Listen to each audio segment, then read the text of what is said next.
امام علی علیہ السلام کی خدمت میں ایک شخص آ کے پوچھنے لگا، یا علی،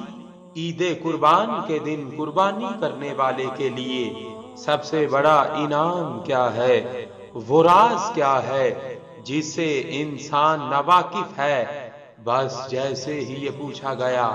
تو امام علی علیہ السلام نے فرمایا، اے شخص، یاد رکھنا،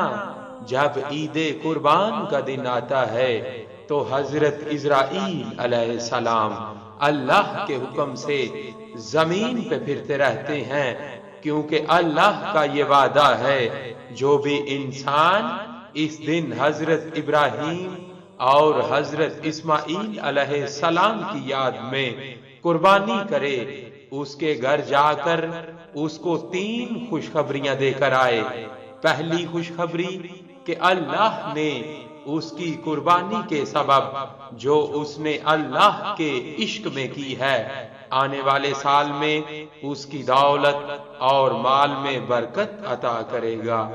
دوسری خوشخبری، اللہ نے اس سال اس کے مقدر سے بیماریوں اور پریشانیوں کو دور رکھا ہے۔ اور تیسری خوشخبری کہ قربانی کرنے والے اور اس گھر میں رہنے والے جس گھر میں قربانی کی گئی ہے، ان کی ساری دعاؤں کو فوراً قبول کیا گیا ہے۔ یاد رکھنا، اللہ کے نزدیک قربانی کرنا ایک ایسا عظیم ثواب ہے جس کا اندازہ کوئی بھی انسان نہیں لگا سکتا، کیونکہ فرشتے ایسے انسان پہ فخر کرتے ہیں جو اللہ کی رضا کے لیے اپنے مال کو